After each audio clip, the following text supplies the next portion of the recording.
नमस्कार दोस्तों। आज हम एक ऐसे ज्ञान के भंडार में डुबकी लगाने जा रहे हैं जो सदियों से मानव सभ्यता का मार्गदर्शन करता आ रहा है, ऋग्वेद। जी हां, आज हम जानेंगे ऋग्वेद के 15 ऐसे आश्चर्यजनक तथ्य जो आपको चौंका देंगे। दोस्तों, क्या आप जानते हैं ऋग्वेद दुनिया की सबसे पहली किताब मानी जाती है? जी हां, ऋग्वेद सिर्फ धर्म की किताब नहीं है, बल्कि इसमें साइंस का भी भंडार है।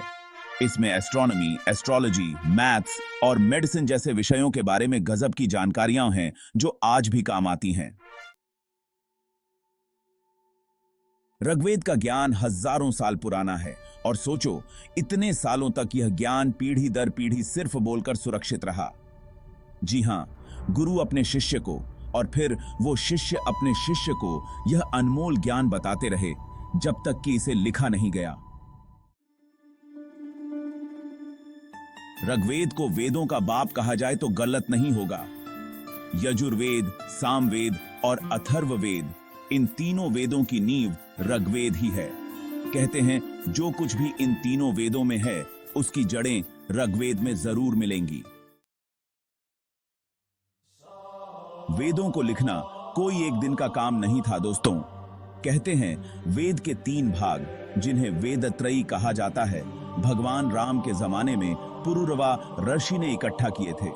फिर बाद में अथर्वा ऋषि ने अथर्ववेद को इस ज्ञान परंपरा में जोड़ा। वेदों को अनादि और नित्य कहा जाता है। कहते हैं ये परमेश्वर के मुख से निकले हुए शब्द हैं। यह दिव्य ज्ञान पहले ब्रह्मा जी ने सुना और फिर अग्नि, वायु, आदित्य और अंगिरा ऋषि ने इसे 4 वेदों में बांट दिया।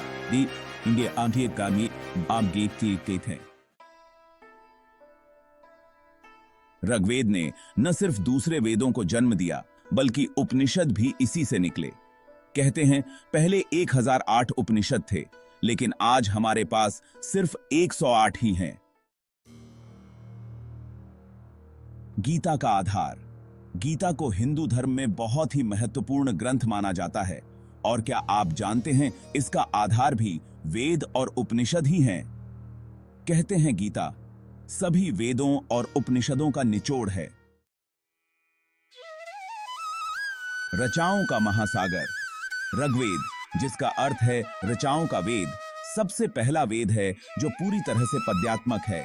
इसमें 10 मंडल यानी अध्याय हैं, जिनमें 1028 सूक्त और लगभग 11,000 मंत्र हैं। इतिहास और प्रार्थना का संगम। ऋग्वेद सिर्फ धार्मिक मंत्रों की किताब नहीं है। इसमें हमें उस समय के लोगों के जीवन, उनके आसपास के वातावरण और देवी देवताओं से की गई प्रार्थनाओं की झलक भी मिलती है। चिकित्सा का खजाना। क्या आप जानते हैं ऋग्वेद में हमें बीमारियों के इलाज के बारे में भी बहुत कुछ जानने को मिलता है।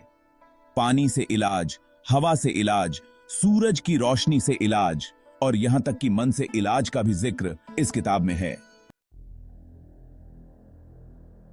ब्रह्मांड कैसा है? क्या परमात्मा सचमुच में है? ऋग्वेद इन सवालों के जवाब भी ढूंढने की कोशिश करता है।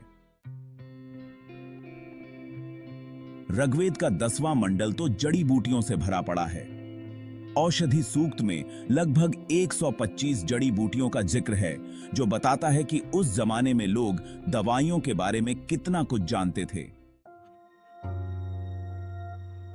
आज हम 4 वर्णों के बारे में जानते हैं, लेकिन क्या आप जानते हैं ऋग्वेद के समय में समाज को सुर, असुर, राक्षस, दानव, किन्नर, नाग, गंधर्व जैसे अलग अलग समूहों में बांटा जाता था। ऋग्वेद कोई एक आदमी की लिखी हुई किताब नहीं है। बहुत सारे ऋषियों ने अलग अलग समय पर अपने अपने ज्ञान और अनुभवों को इसमें लिखा है। क्या आपने कभी दाश राज्य युद्ध के बारे में सुना है? इस मशहूर युद्ध का जिक्र हमें ऋग्वेद में भी मिलता है।